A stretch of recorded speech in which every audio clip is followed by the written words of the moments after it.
All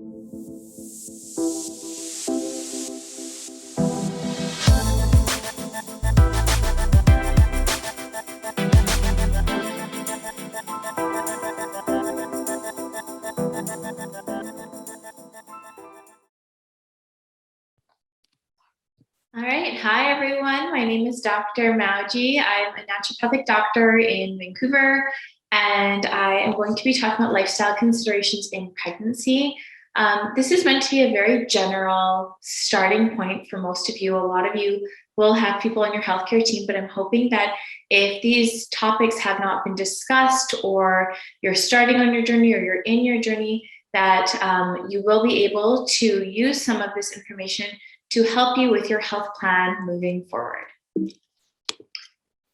So, complete disclosure, again, this is meant to be very general, very educational and informative, but at the end of the day, I don't know your individual health concerns. So it is best to definitely discuss this with your current healthcare team and providers. So a little bit about me. I do a ton of fertility in my practice. My main focuses in my naturopathic practice are fertility, women's health, endocrine and metabolic concerns, and then I also do a lot of aesthetic medicine. So here in Vancouver, I do integrate with some of the major fertility clinics in the Lower Mainland, and often that is for patients who have had difficulty conceiving, have ongoing reproductive concerns. They are looking to try to get pregnant naturally, or we're just setting them up for IVF, IUI, embryo transfers, etc. So there's a lot of diversity that I do see in my practice, depending on what stage of the fertility journey you're on, how old you are, and kind of how quickly you want to get pregnant. So I see a lot of interesting things. My background educationally is I did go to UBC, where I completed a Bachelor of Science in Food, Nutrition, and Health and honors there. And then I also went on to complete my naturopathic medical degree at the Boucher Institute of Naturopathic Medicine. As you can see here, I am very involved in a lot of educational initiatives. I ran out on this slide, but I do like to be involved, especially in any sort of education that can help the public, because I know that there isn't always access to this type of information out there. So what we're going to talk about today is a little bit about your health baseline, definitely some preconception care, because this is extremely important in my opinion. Nutrition and pregnancy, which to be honest, I am 30 weeks pregnant right now. So even in my own journey, I've seen kind of like some of the gaps in healthcare regarding nutrition and some of the fallacies around nutrition. And then also a few of the concerns that you may have or that can come up when you are pregnant. So starting here, this is just some food for thought. And I really wanted to put this slide as the starting point, because I often find most women and men, right, because male fertility is also something we're going to be focusing on women's fertility here today, is knowing your health baseline. I find a lot of the time, you know, we don't really think about our health, right? And genetics is a huge area that I'm interested in. And I find that depending on your lifestyle and your current health status, this is going to influence some of your pregnancy outcomes. And this can include anything from getting pregnant to staying pregnant, to having a healthy pregnancy, to having a healthy baby, right? So these are the big four that I think about. So do you know your starting point? What is your relationship with your health?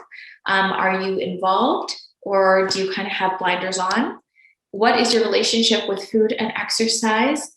I will tell you, you know, once you get pregnant, sometimes this can become a little bit more difficult. So where is your starting point? Because this is going to influence, again, prenatal and postpartum. So that 0 trimester to that 4th trimester.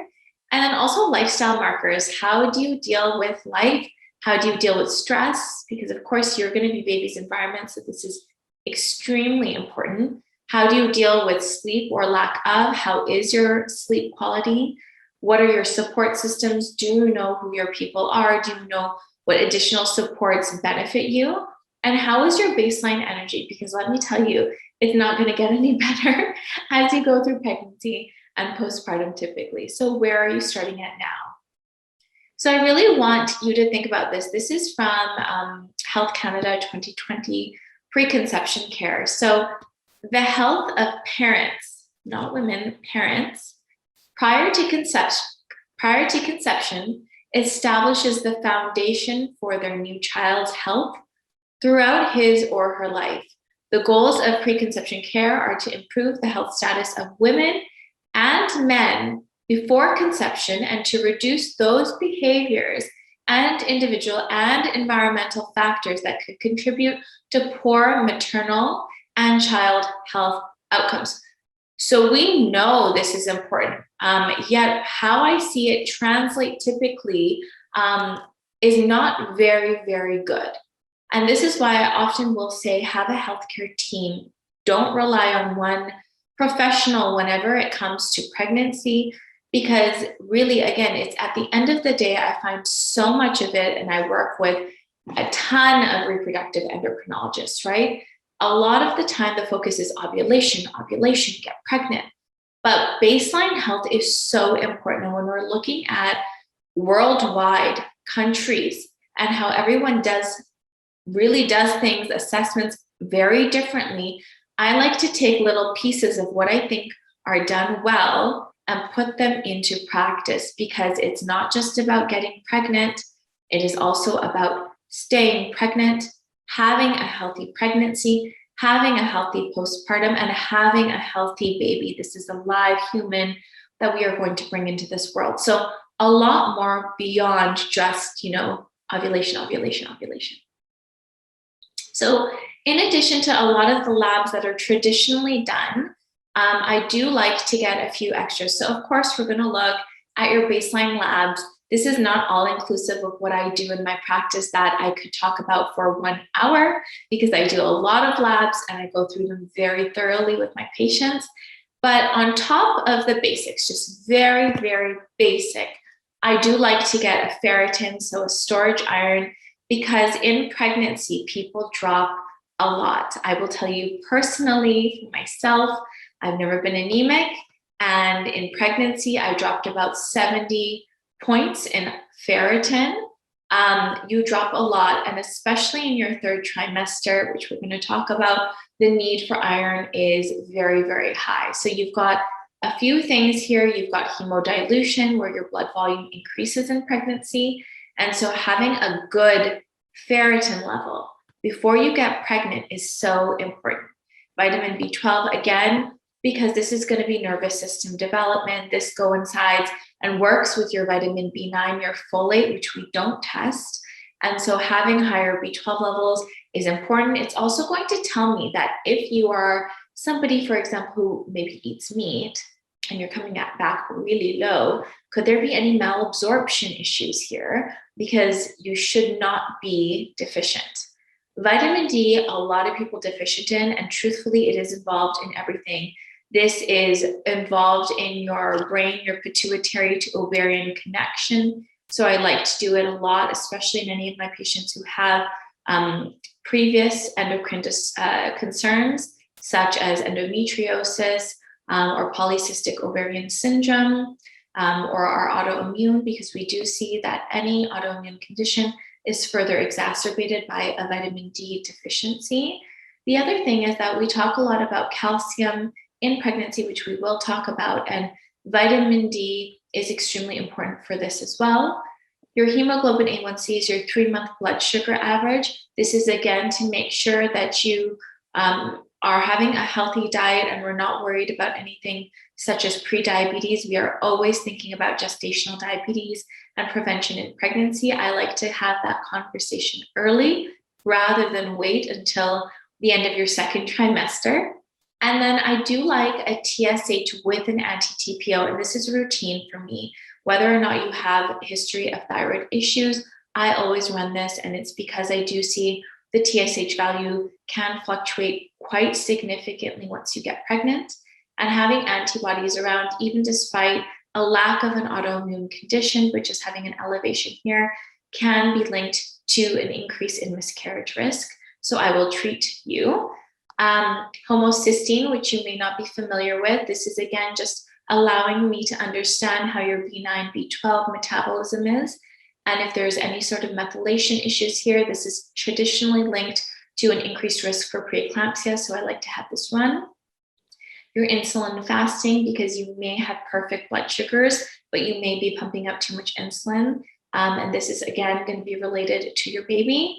And then once you get pregnant, especially if you've had previous miscarriages or complications, I do like to run a serum progesterone with HCG, and I'll rerun your HCG again twice in pregnancy to make sure that we're seeing a nice incline in that growth. We're seeing at least definitely a doubling effect, and that your serum progesterone is adequate for me. I find that this lab is particularly interesting because when I work with patients who have had interesting complications or have had negative outcomes, even with IVF transfer, they're pregnant, and then even past the first trimester, they do miscarry. I find that progesterone is something everyone focuses on, but until you get to that point, nobody really thinks about it. But I have seen the benefits of utilizing a serum progesterone and also supplementing with a vaginal progesterone if needed in my patients who are low or who have a previous history of miscarriage, who have used ovulatory medications such as letrozole or Clomid, which can sometimes modify the different phases in your cycle. So I do find this extremely helpful to prevent unwanted outcomes that are due to a lack of progesterone.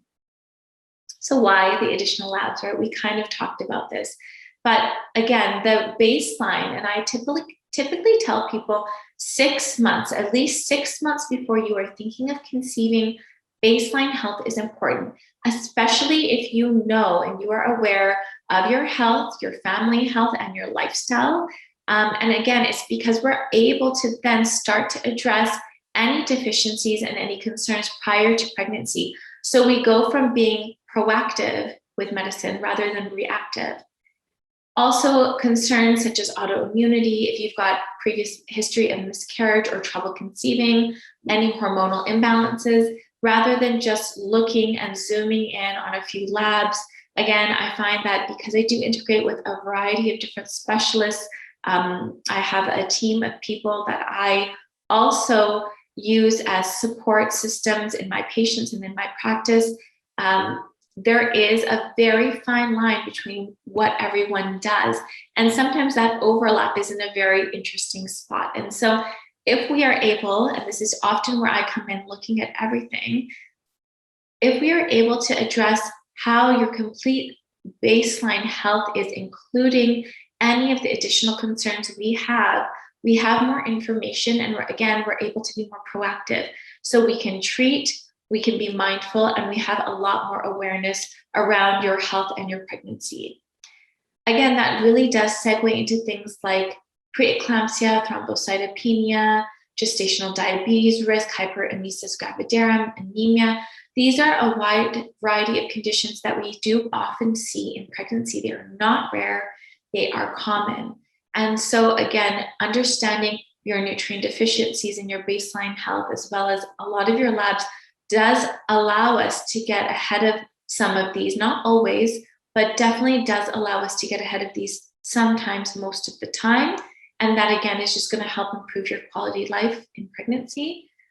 And then the last thing here is always remember, pregnancy is a state of growth, the priority of your body, right? That's why our immune system modifies and shuts down. That's why our needs change. Our sole purpose here is to be the environment for baby. And what that means is to make sure that we are well nourished, we are calm, we have a good mindset the best we can, despite, some people will have very difficult pregnancies, and this can be a lot more difficult. But you are the soil for your baby. And so wherever your nutrient status is, and that goes from macronutrients all the way through your micronutrients, this is going to support your baby's growth. And this is so important in the first trimester. I'm very big on adequate cell division, maintaining pregnancy and brain health particularly. That's why I focus on thyroid health. And then moving along second and third trimester, again, we are looking at a lot of these things, growth rate, making sure blood sugars are well maintained, making sure immune system looks good, platelets are looking adequate, we're not worried about any drops in these things, etc. So lots going on. It is a very dynamic time in your life for your body. So nutrition, I wanted to focus on particularly the protein needs, because in all the prenatal classes that I have attended and gone to, and when I have conversations with other healthcare providers, I work in an integrative practice that has pharmacy, and it has acupuncturists, we have estheticians, we have counselors, we have naturopathic doctors, we have medical doctors. There are a lot of different minds in the clinic I work with. And I find it very interesting where everyone chooses to focus this. And I find protein is typically not something people bring up, which I find always interesting. So when we're looking at protein needs, the minimum requirement pre-pregnancy, and I find that this is low, I'm always recommending more, is 0.8 grams per kilogram body weight of protein. I will tell you, from a lot of the diet diaries that I assess, most people are not meeting that requirement. In pregnancy, it goes up. It goes up to at least a minimum of 1.1 grams per kilogram body weight in pregnancy. And if we think about protein, it really is the building block for everything. This is where your amino acids are going to come into play. It is your growth. But also, if you're having adequate protein, this is also supportive to other concerns, such as prevention of gestational diabetes, right? So protein is definitely a focus. I find a lot of the time we focus on, sugars, or even the other day I heard, a midwife talking about fruit and being mindful of your fruit intake. I find that rather than focusing on these things, right, I like to see where your diet is at. It's a global overview. Most women do crave fruit in pregnancy. I have no issues with this as long as you are having adequate protein, you are having a balanced, unrestricted diet, and you are having a good relationship with body and food. Again, I like diversity, because when we think about our microbiome, and typically a lot of the women I see do want to deliver vaginally, we know that the more diverse you consume in your diet of food, the more diverse your microbiome. And we know our microbiome is linked to our baby's immune system as well. So when we're looking at concerns, particularly the atopic concerns that are in this family of eczema, asthma, and food allergies, which again are becoming more and more prominent and we're seeing, we know that having adequate microbiome and good food diversity are beneficial for the support and prevention of these conditions. Nutrient focus, right? I'm not calorie focused, I'm nutrient focused. And again, it's because this is not meant to be a restrictive time, it's meant to be a mindful time. So greasy, fatty, fast food versus nutrient dense food, very, very different, right? 1,000 calories from McDonald's. And I'm not saying don't ever eat McDonald's. You may have that craving, and that is okay. We're not meant to demonize any sort of food here, but it's that mindfulness. So again, 1,000 calories at McDonald's is going to look very, very different from 1,000 calories in protein, nuts, olive oil, some healthy cheese and grains. That's going to look a lot different. And we do see that the nutrient profile and how it is in the body is very different. And then, of course, this is, again, something I find really important and often is missed, is actual discussion around weight gain according to BMI in pregnancy. So not gaining enough, gaining too little, gaining too much too quickly, and then just gaining too much according to where your BMI is. This is different for everybody. Very, very important, because it is going to influence postpartum for you, and it definitely is going to influence baby as well. So how much weight should you be gaining? If you are underweight, if you are starting with a BMI of under 18.5, Traditionally, the recommended weight gain is still 28 to 40 pounds. Of course, there's going to be give and take here, but that's roughly the amount of weight gain we do want to see. If you are starting in a normal BMI, so between 18.5 and 24.9, we are expecting you to gain anywhere between 25 to 35 pounds. If you are overweight, your BMI is above 25 and under 30, we are expecting less again, right? 15 to 25 pounds. And if you have a BMI above 30, 11 to 20 pounds. This is really important. This is very, very important for a large amount of reasons, everything from its link to developmental brain disorders, as well as obese children, children with insulin resistance, children with a more increased likelihood of developing conditions such as ADHD or anxiety or depression. Lots of concerns here. And then also delivery, right? If you are gaining more weight than this and you're starting off overweight, more likely to see your pregnancy result in C-section. So depending on where you're at, and again, there is no right way to deliver. At the end of the day, your delivery is supposed to ensure it's safe for you and safe for baby. And that can be really whatever it presents as, vaginal, C-section, whatever is right for you and your family and your comfort level. But we do see more C-section deliveries with overweight individuals that do tend to gain more weight as well. So why does it matter, right? It does affect complications. I find a lot of the time, and I don't feel that this is so much in our generation, but perhaps in our parents' generation, the idea of eating for two. You're not eating for two. And we're going to talk about approximately how many calories you should be increasing in your trimester. So usually about 250, right? In your second, 350, and then 500 postpartum when you're lactating. So it's not a lot. It's about going from a snack to a smaller meal. When you're lactating, it's not a lot. You're not meant to be overeating. You're also not meant to be undereating. Undereating is also linked to poor genetic health in the baby, because you're putting them in a restrictive environment that can actually have large influences on their metabolism, making it poor, making it more likely for your child to have weight concerns, particularly being overweight due to poor metabolism from a restrictive diet in pregnancy. So again, there is that sweet spot of eating well aware of what your body needs.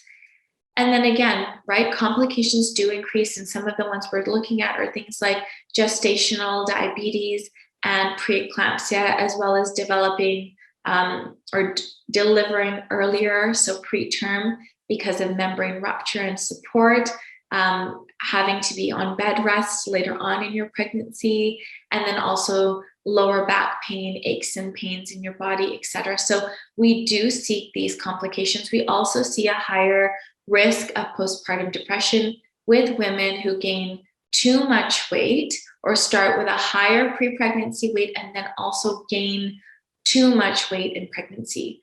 So again, undereating and being underweight are also problematic. I know we often in society focus on being overweight, but being underweight is also can be problematic. So really, really important to be discussing this with your healthcare providers. So when you gain weight, why do you gain as much as you gain? We know that the baby is not 30 pounds or 40 pounds or 15 pounds. Why are you gaining as much weight as you're gaining? So I really like this. This has broken it down for you. This is based on a woman who has a BMI between 18.5 and 24.9. And this is with a weight gain of about 29 pounds. This is where we see the distribution. So baby, again, these are averages, maybe 7.5 pounds. You will notice you retain about 4 pounds of water. I know my wedding rings are not fitting me anymore because I have retaining little amounts of water, right? And a little does go a long way. Your blood volume is going to increase anywhere between 45 to 100%. So again, this is why we often see that hemodilution effect in pregnancy, where we see that your hemoglobin levels drop and your cell size drops in pregnancy when we're looking at your hematology.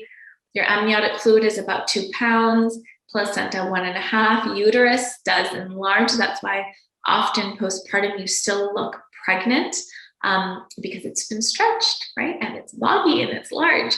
And then again, breast tissue, because your breasts are trying to make and manufacture more breast milk for baby's nourishment postpartum as well. And then the fat and protein weight that you do gain, and this is meant to be protective for you, is 7 pounds. So when you really look at this, this makes a lot of sense, right? Like it seems like a big number, but you need all of these components, and it's for the well-being of your baby. So let's focus on some nutrients, because I think this is really, really important, and I get a lot of questions about this. So we're going to go a little bit quickly through this. I would recommend taking screenshots, and you can definitely ask your healthcare providers or do a little bit more research. So iron levels, where should your iron be? So iron is a big one for me, mostly because I find a lot of women are anemic, either due to their lifestyle, they're a vegetarian, they consume too much dairy, they've got gastrointestinal concerns, they're having heavy menstrual cycles, right? Menorrhagia. So you're kind of going like doing this constantly. And that can be for a variety of reasons. So I like women to have their iron levels at least at 30. And that is honestly not ideal. That's the minimum. If I can be honest, I prefer women's iron, their ferritin levels, to be anywhere between 75 and 125 pre-pregnancy. And it's again, because you are going to be the sole provider of iron for your baby. And when we're looking at the first trimester, where we see that hemodilution effect, we start to see that blood volume increase. You will notice your iron levels start to plummet. And then specifically starting at week 30 in your pregnancy, all the way through to week 40, so third trimester, all these nutrients, particularly iron, because baby's spleen is no longer making their red blood cells. Their bone marrow is making their red blood cells by this point. They are going to suck up iron, and what your stores are supplying them to set them up for their first 6 months of life. We know that breast milk, the iron content heavily starts to deplete around 3 months, and it is dependent on you. And that's why oftentimes postpartum, right, 4 months is when we usually start food introduction in babies. It's because of the iron need. The other thing is dairy does deplete iron. So iron, extremely, extremely important. It's going to be helpful in making sure you have less shortness of breath, less postpartum depression, less leg cramps, more energy, less anxiety and palpitations, less migraines and headaches because of perfusion, and so much more. So extremely, extremely important for you as well. Folate. So folate is an interesting one, if I can say so. So we have dietary folate equivalents. So we have folic acid, which is usually what we see fortified in foods. And, you know, some people kind of don't love to consume folic acid, but what I will say about folic acid is it is more heat stable, and this is why we usually see it in the fortification processes. If you do have concerns with homocysteine or methylation effects, we do find that a methylfolate does increase blood volume levels of folate a lot more quickly than folic acid does. So I do like to use a combination of these. If I'm doing injections or intravenous support, I am using a methylfolate typically. And really, we want to see folate being consumed in a prenatal multivitamin and in diet, especially starting 12 weeks before you get pregnant. And it's because we need to make sure there is an adequate amount in your blood to support cell division and prevent things like the neural tube defects that, you know, we really do worry about that happen earlier on in your pregnancy. So this is a B vitamin. It's vitamin B9. It does not hold well in your body. It is water soluble, and this is why it's so important. However, moving past the first trimester, if you have been recommended to take additional folic acid on top of your prenatal, and you do consume foods that are high in folate, this is not advised anymore because it can be linked to pancreas and insulin resistance later on in life. So we are seeing a link to diabetes later on in life in your child, and we usually see this starting after the age of 6. So folate, an interesting one. If you're on a prenatal, this is good. Be on a good quality prenatal. Start before you get pregnant and continue all the way through to breastfeeding and until you're done. Choline. So this is an amino acid that is extremely supportive for brain development. A lot of the good prenatal multivitamins will have choline in them. And then if you are on a protein that is specifically designed for pregnancy, you'll notice that choline is always one that it's fortified with, and it's because it is so great for baby's brain development. Vitamin D. So I kind of touched on this a little bit, but I'm going to touch on this a bit more. Vitamin D is so important for everything. It's important for autoimmune. It is important for adequate ovulation. It's important for your mood, for your bone health, but really at the most foundational level for you. We often see that a calcium and magnesium deficiency can also be linked to leg cramps, body aches and pains, and again, magnesium, particularly preeclampsia risk in pregnancy. So vitamin D is required as a transporter for calcium absorption. So what that means is if you are low in vitamin D, you can take all the calcium that you want, you're not efficiently absorbing it. And this is problematic because we are using a lot of our minerals in our body, our bones primarily, to help support babies' bone and skeletal development. So having adequate vitamin D is so important. And I know this is not something that is routinely tested or really ever tested. I always tested it as private here in BC. And I find that more often than not, people are deficient. And then when we look at the recommendations, typically in pregnancy, we're recommending 2000 IUs, but 2000 IUs is not adequate if you are starting off deficient. So really knowing your vitamin D status prior to pregnancy, and then also recognizing that it will drop. Mine dropped about 50 points in pregnancy. And again, right, I have been doing lab work on myself for a very long time. We do see that nutrient demands go up. So knowing your baseline is going to be very important for you and for baby. And then probiotics, which we talked about a little bit when it came to microbiome and some of those atopic concerns. But in addition to that, we do see a greater resurgence of concerns such as yeast infections and bacterial vaginosis in pregnancy. And what I often say to my patients is the last thing we want is to start with this, you get BV and then you take an antibiotic and now you have a yeast infection, and then we deal with that and then you're back to square one, and we see this cycle of vaginal disruption in pregnancy, which is extremely uncomfortable and not something we want at all. If we can have you starting on your probiotics prior to pregnancy and then throughout, I do notice less incidence of this. And again, probiotics can be taken in a lot of different ways in a lot of formats, but we do see it does help with some of the other concerns in pregnancy, such as constipation as well. So probiotics extremely important for you and for baby. Calcium and magnesium we've touched on a little bit, but again, just to hone in a little bit more on magnesium, I would say most people are deficient in this.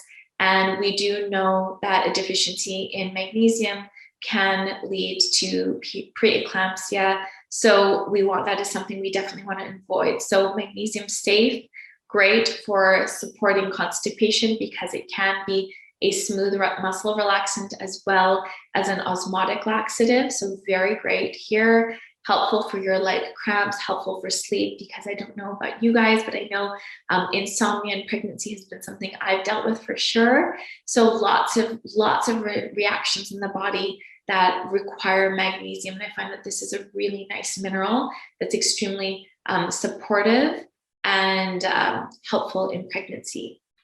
Omega-3 fatty acids are huge for me. I could talk about them for an hour easily.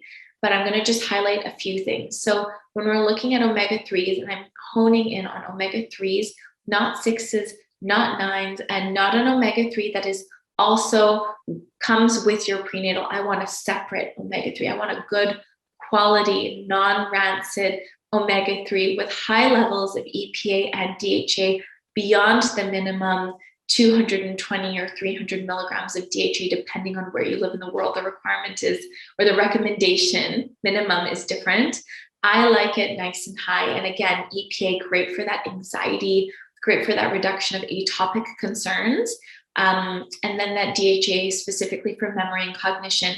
What we see with omega-3s is not only does it influence nervous system development in babies, so this is everything from brain health and anxiety and development, all the way through to supporting mom postpartum, as well as supporting the development of membranes responsible for holding baby in pregnancy.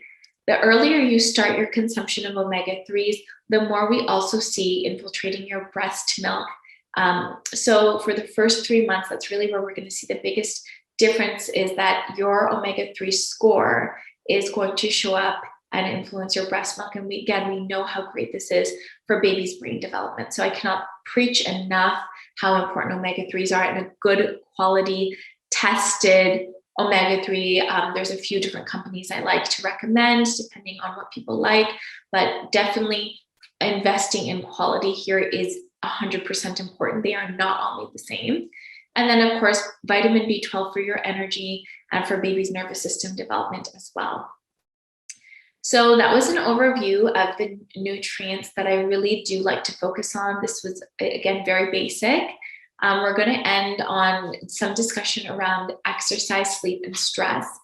So not everything is about your physical health. And I find, again, when we look at pregnancy, we're focusing on, what's your weight and what deficiencies do you have and what are you eating?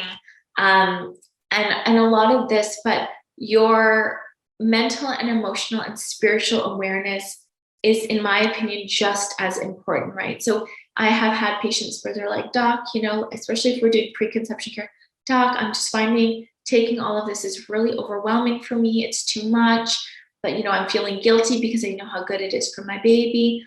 We modify because no part of this is meant to make you feel like that. So everyone's plan is different. So even when it comes to exercise, we go according to you. If you are anything like how I was in my first trimester, I had no energy. My energy was very low, which is very unusual for me. And my 5 days a week exercise regimen went down to 0 to 1 and a lot of walking, because that's all I could deal with. And that was okay, right? So when we're looking at exercise, it is important. I generally say the first trimester fatigue does affect a lot of women. Plus, if you're having nausea or acid reflux or food aversions, there's a lot going on in the first trimester. So I'm not focusing on exercise here, but moving into the second trimester, generally at the very least, even getting out and walking. One of the things I will say about exercise is, obviously, we don't want anything that's contact sports. We don't want any lifting and twisting movements that are not going to be supportive to your ovaries, right? Because they are enlarged and we don't want any torsion. But even just walking and minimal intensity, anything that's just going to get your heart rate up a bit, is also great for your baby's brain. Very, very good. So not only is it a great stress relief for you, it's also great for your baby. Sleep, right? Making sure you have comfortable support systems for sleep. And that might mean having 10 pillows around you, one underneath your belly and between your legs and between your ankles, and having you propped up. That is okay. So figure out what works for you for sleep. Sleeping in a cold, dark room. If you require naps, that is okay. But really listening to your body and trying to support your body to get good quality sleep is going to be important, because you're likely not going to get a lot of it postpartum. And then stress management, right? Really focusing on communication with your parents, your in-laws, your partner, your other children, right? And really making sure, especially with the grown-ups in your life, that you are talking to people about how you feel and having interventions in place and communicating well. Because again, what we do see is that cortisol spike and having too much stress in pregnancy does impair blood flow to the fetus. And this is not good. This is not good for their nervous system. It's not good for their development. It's not good for their brain health. And it's definitely not good for you as well. So really making sure you have some good tools around stress management and good support systems are very, very, very important. And lastly, I just want to end on this. Don't fear food, right? Eat the rainbow. I find that the more diverse your palate is, the more diverse your baby's palate typically is as well. So eat the rainbow, be creative. You might notice that your food cravings or non-cravings or preferences change in pregnancy. They change in each trimester. That's okay. Typically, it is your body telling you something, but we do want to be focusing on whole foods. So carbs are okay. Fat is okay. Protein is definitely okay. Fruit is okay. Veggies are definitely okay as well. Lots of water, right? So you're not dehydrated, but eat the rainbow. And then, of course, definitely talking to your healthcare provider about the foods that you should be avoiding that are not safe or recommended in pregnancy as well. Keep it simple. Keep it wholesome. It doesn't have to be perfect. It just needs to feel good for you. All right, I hope that this was a great starting point for many of you when it comes to your health for pregnancy. You can follow me on Instagram. I often post a lot on my stories about different topics. So if you find that this information is useful for you, please follow me. And again, please talk to your healthcare providers, get a team approach going. I always find that this is better than having one single provider. And I do find a lot of patients do find a ton of benefit with having a naturopathic physician on board, no matter what stage in their pregnancy they are on, and who will often integrate with your other healthcare providers as well. So thank you so much for tuning in today. And if you have any questions, you can definitely reach out to me as well. Okay, thank you.